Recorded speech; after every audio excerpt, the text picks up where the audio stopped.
سورہ الشعراء رکوع نمبر 4 تلاوت.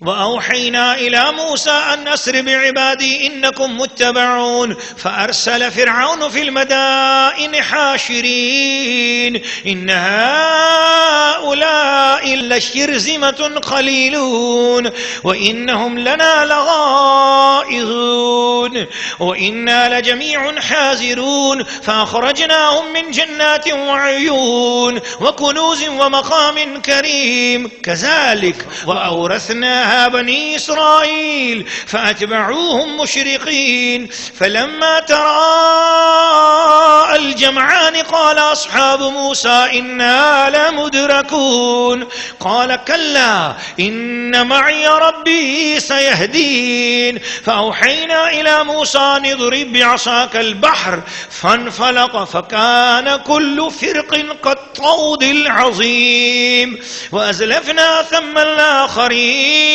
وأنجينا موسى ومن معه أجمعين ثم أغرقنا الآخرين إن في ذلك لآية وما كان أكثرهم مؤمنين وإن ربك لهو العزيز الرحيم.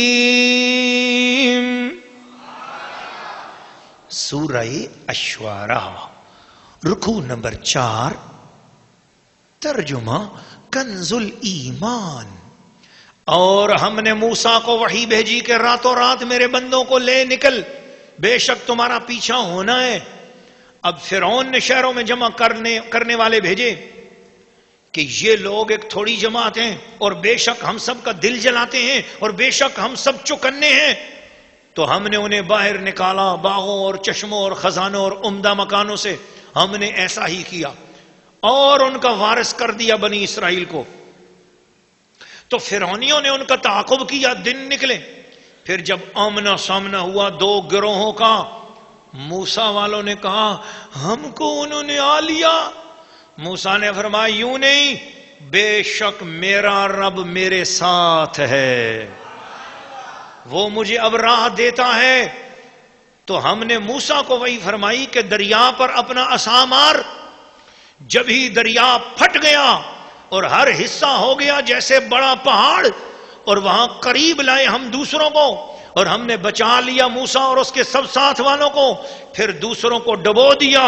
بے شک اس میں ضرور نشانی ہے اور ان میں اکثر مسلمان نہ تھے، اور بے شک تمہارا رب وہی عزت والا مہربان ہے. سورہ الشعراء رکوع نمبر 4 تفسیر. اللہ کے پیارے بندو، رسول پاک کے چاہنے والوں، قرآن مجید کے عاشق اور سچے طلبگار مردوں اور خواتین، پچھلے رکوع میں سیدنا موسیٰ علیہ السلام کے اس مقام کا پتہ چلا جو بھرے دربار میں، بھلے دشمنوں میں، مشرکین کے سارے شرک اور مشرکین کے شرک کا سارا زور پورے مصر کے لاکھوں لوگوں کی موجودگی میں زور لگا کر انہوں نے دیکھ لیا. نہ توحید کا نقصان کر سکے، نہ توحید والے کا نقصان کر سکے، نہ رسالت کا نقصان کر سکے، نہ رسالت والوں کا نقصان کر سکے. اللہ کی توحید بھی کامیاب ہوئی، نبی کی رسالت کامیاب ہوئی، رسالت کی نسبت والے بھی کامیاب ہوئے. اب اللہ پاک نے دوسرا واقعہ بیان کیا جس میں بتایا کہ آؤ اب دیکھو میری حکمتیں، دیکھو موسیٰ کی برکتیں دیکھو. چل پڑے. موسیٰ علیہ السلام کو حکم ہوا کہ راتوں رات بنی اسرائیل کو لے کر یہاں سے نکل جاؤ. موسیٰ علیہ السلام نے سارے بنی اسرائیل سے کہا، 6 لاکھ بنی اسرائیلی تھے، ان سے کہا چلو یہاں سے. راستے میں دریا کے اندر حضرت یوسف علیہ السلام کا مزار آئے گا، یوسف علیہ السلام کی قبر آئے گی. وہ واقعہ میں آپ کو سنا چکا سورہ یوسف کے اندر. یوسف علیہ السلام کے مزار اقدس کو وہاں سے نکالنا ہے اور لے کر چلنا ہے. چل پڑے. جب دریا کے پاس پہنچے تو پیچھے فرعون کو پتا چلا کہ سارے بنی اسرائیلی آج مصر سے نکل گئے، شام شریف کی طرف جا رہے ہیں. ارض مقدس کی طرف جا رہے ہیں، بیت المقدس کی طرف جا رہے ہیں. دریائے نیل رستے میں پڑتا تھا. جب بنی اسرائیل والے سارے لوگ موسیٰ علیہ السلام کے ساتھ ادھر دریا کے پاس پہنچے، پیچھے سے دیکھا تو بڑی بڑی آوازیں آ رہی ہیں. دیکھا تو فرعون بڑے بڑے لشکر لے کر، اونٹ اور گھوڑے لے کر پہنچ آیا، اور بڑے ہاتھیوں کی فوجیں لے کر، تلواریں اور تیر اور نیزے اور بھالے لے کے آیا. اس وقت جو بنی اسرائیلی تھے ڈر گئے. انہوں نے کہا انا لمدرکون، اب تو مصیبت ہی مصیبت ہے، اب پکڑے گئے. پیچھے پلٹتے ہیں تو فرعون مارے گا، آگے جاتے ہیں تو پانی غرق کرے گا، دریا ہے. قال موسیٰ علیہ السلام فرمایا کلا، خبردار ایسی بات کرو، بے یقینی مت کرو. تم اکیلے ہوتے تو تب بھی تمہیں اللہ پر بھروسہ کرنا چاہیے تھا، اب تو نبی تمہارے درمیان موجود ہے، کچھ نہیں ہوتا.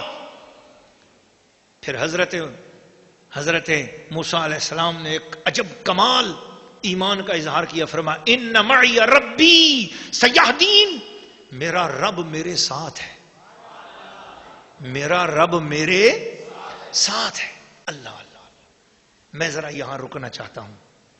میں آپ کو غار ثور میں لے کے جانا چاہتا ہوں، جہاں پر رسول اللہ صلی اللہ علیہ وسلم اکیلے ہیں، اور ساتھ آپ کا ایک ہی جانثار غلام ہے جس کا نام ابو بکر صدیق ہے. عرب کے لوگوں نے 100 اونٹ مقرر کر دیے اس شخص کو کہ جو قتل کر کے صدیق اکبر کو اور رسول پاک صلی اللہ علیہ وسلم کو شہید کر کے، استغفر اللہ معاذ اللہ، ان دونوں کے سر جو لے کے آ جائے گا اسے 100 اونٹ مل جائیں گے. کون نہیں تھا جو 100 اونٹوں کو لے لیتا؟ آج بھی اگر کسی کے پاس 100 اونٹ ہوں، ایک اونٹ کم از کم لاکھ روپے کا تو ہے، 100 اونٹ ہوں تو اس کا مطلب ہے 1 کروڑ روپے کا تو وہ مالک ہو گیا. تو اس زمانے میں بھی 100 اونٹ کتنی بڑی دولت ہوگی. لوگ اس دولت کی لالچ میں چل پڑے. کھوج لگاتے کھوجی وہ ہوتے ہیں جو زمین پر مٹے ہوئے نشانوں سے بھی اندازہ لگاتے ہیں کہ جانے والا کدھر گیا ہے. ان کی نظر اتنی تیز ہوتی ہے. تو کھوجی کو خدمات لی اور پوچھا بتاؤ اپنے گھر سے نبی نکل کر اور صدیق نکل کر کہاں گئے؟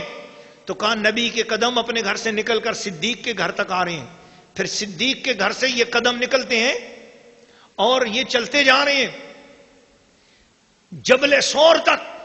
جو ہی جبل ثور کا پہاڑ آتا ہے تو کہتے ہیں یہاں تک تو 2 آدمی آئے، مگر یہاں سے آگے ایک ہی آدمی اوپر جا رہا ہے. ہوا یوں کہ پہاڑ کے پاس پہنچ کر حضرت صدیق اکبر نے عرض کیا حضور آپ چڑھیں گے تو تھک جائیں گے.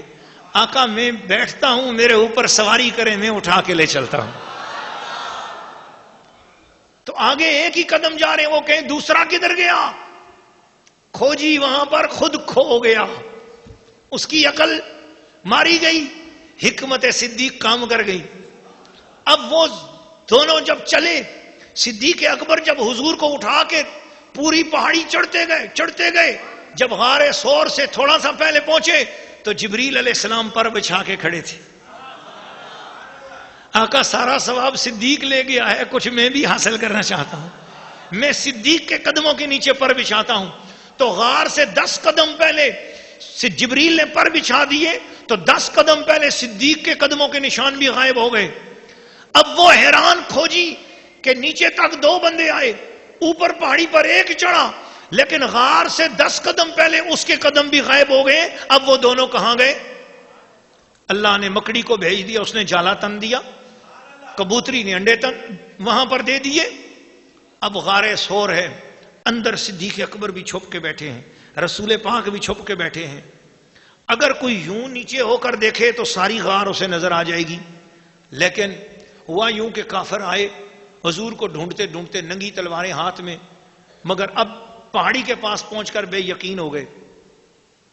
اور آگے جب غار کے پاس پہنچے تو اور یقین ختم ہو گیا کہ غار کے اندر قدم جا ہی نہیں رہے. کھوجی نے کہا اندر کوئی نہیں ہے، دیکھو کوئی جاتا تو یہ جالا ٹوٹ جاتا، یا یہ مکڑی جو نا، یہ مکڑی کا جالا ٹوٹ جاتا، یہ کبوتری اڑ جاتی. کبوتری نے انڈے دیے ہوں، انڈوں پہ بیٹھی ہوئی ہے، اس کا مطلب ہے کہ اندر کوئی نہیں گیا ہے، غار میں کوئی نہیں گیا ہے. وہ بار جب باتیں کر رہے تھے تو حضرت صدیق اکبر کا دل بھی غمگین ہو گیا. تو جب بنی اسرائیلیوں کا دل غمگین ہوا تو حضرت موسیٰ نے کیا فرمایا؟ کلا ان معی ربی، اللہ میرے ساتھ ہے۔ اور ادھر غار میں جب صدیق کا دل تنگ ہوا کہ حضور اب تو دشمن باہر غار تک آ گئے، کیا بنے گا؟ تو بنی اسرائیل کو موسیٰ نے جواب دیا کہ ان معی ربی، میرا رب میرے ساتھ ہے۔ اور صدیق اکبر کا کمال دیکھو، محبت دیکھو، حضور کا اعزاز دینا دیکھو، رب کا کرم دیکھو۔ حضور نے یہ نہیں فرمایا کہ میرا رب میرے ساتھ ہے، فرمایا لا تحزن ان اللہ معنا، اے صدیق غم نہ کر، اللہ ہم دونوں کے ساتھ ہے، اللہ ہمارے ساتھ ہے۔ صدیق کو اپنے ساتھ ملا دیا، یہاں بنی اسرائیل کو دور کر دیا، اور وہاں حضور نے امت کو ساتھ ملا دیا۔ یہ کمال ہے صدیق اکبر کا بھی۔ فَأَوْحَيْنَا إِلَىٰ مُوسَىٰ، ہم نے موسیٰ سے کہا ہے موسیٰ أَنِ اضْرِب بِّعَصَاكَ الْبَحْرَ، تیرے امتی پریشان ہے تو غم نہ کریں، تیرے ساتھ ہیں، اس لیے آپ اپنی لاٹھی مارو پانی پر۔ کیوں؟ یہ کمزور ایمان والے، تو ساتھ ہے اور پھر کہہ رہے ہیں کہ ہم پکڑے گئے۔ ان کو یقین کرنا چاہیے تھا، کہاں صدیق کا ایمان اور کہاں بنی اسرائیل والے جی۔ اس لیے اللہ نے فرمایا کہ اے موسیٰ اگر میں چاہوں تو خود پہاڑ اس پانی کو ہٹا دوں، پانی کے میں تودے بنا دوں، لیکن میں چاہتا ہوں ان کو تیری شان نظر آئے۔ اس لیے رب نے فرمایا اے موسیٰ آپ اپنی لاٹھی مارو۔ اب وہی لاٹھی جو فرعون کے دربار میں سانپ بن رہی تھی، وہی لاٹھی آپ نے پانی پر ماری، پانی ایک دم ادھر بھی پہاڑ کا پہاڑ کھڑا ہو گیا، ادھر بھی پہاڑ کا پہاڑ کھڑا ہو گیا، اور اس کے اندر 12 رستے خشک، اندر مٹی اڑ رہی تھی، وہ رستے ایک دم بن گئے، اور ان میں حضرت یوسف علیہ السلام کی قبر مبارک بھی ظاہر ہو گئی۔ آپ نے ان کی لاش مبارک کو نکالا اور ساتھ لیا اور دریا پار کر گئے۔ جب آپ دریا پار کر رہے تھے تو پیچھے سے فرعون بھی پہنچ آیا۔ جو فرعون آیا، فرعون نے بھی اپنے لوگوں کو کہا چلو چلو تم بھی اس رستے میں چلو۔ اب وہ رستہ بنا ہوا تو تھا بنی اسرائیل کے لیے، فرعون کے لیے تو تھوڑا ہی تھا، بس وہ سارے چل پڑے۔